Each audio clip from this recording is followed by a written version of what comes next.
Jewish people used to be ruled by their rabbis who could be like coon pastors or these white megachurch slavers who want all your money and boss you around and tell you what to do.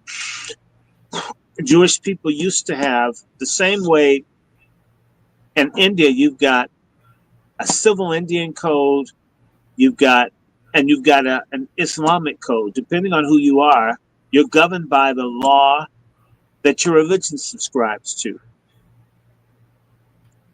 This change is called the emancipation of the Jews, which means Jewish people began to enjoy life on a real good level at the same time, or around the same time that this so-called Zionist movement began to emerge.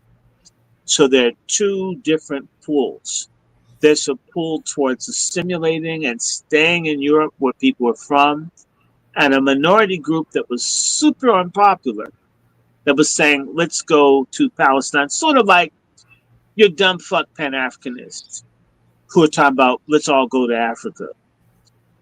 Some of them are very dumb, I'm sorry. And no, I'm not saying that Africa isn't okay to live in. If you got money, Africa is one of the best places you could ever be. If you're struggling here, you're going to struggle in Africa. You got to have money to make it in Africa, which is why I'm saying getting the Havar agreement. These people said, we're not going to send you. You Jews have money. We're going to help you cash out and live good lives in Palestine as long as you go to hell away. We don't have to see you, little pointed ass noses and shit anymore. Get out, as if they could talk. So now you get the Second World War. It's raging. You've got the Jewish people who still don't have their state.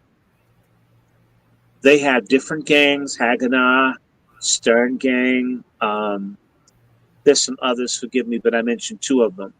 These folks are engaged in terrorism against the British, although the British initially armed. They says, look, we can help you fight the Germans, and we'll do this, that, and the other. And at the same time, the Stern Gang, Haganah, and there's another one, the Levy.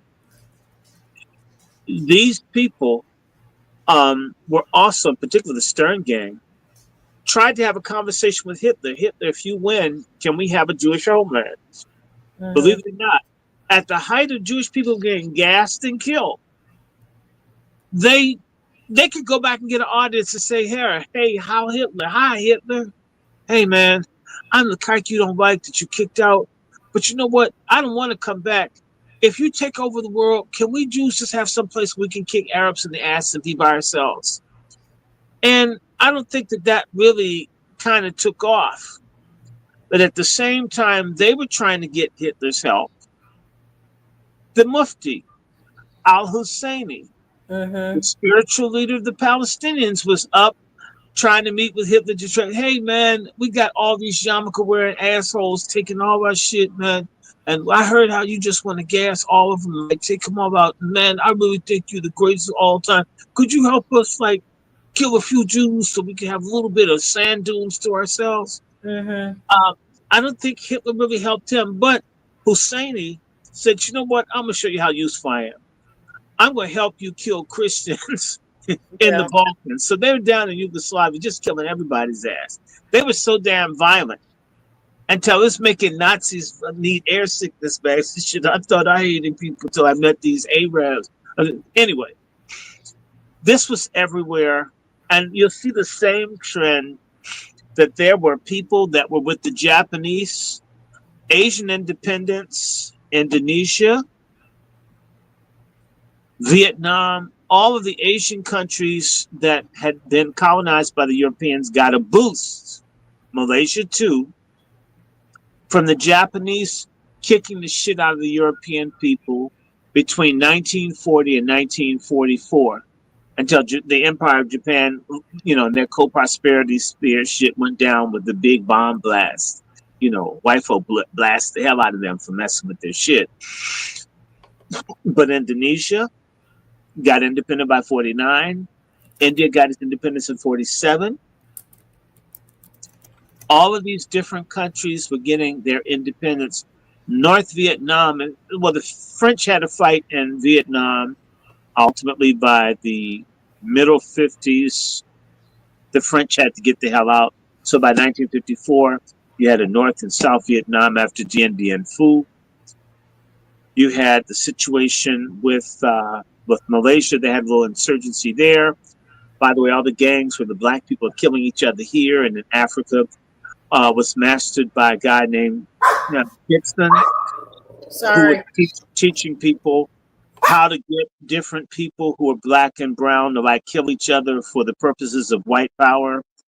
They pioneered that stuff initially in Malaysia, and then they took it to Kenya, and of course, it's been brought to America. And you can see that in our stupid bombed out ass communities in America.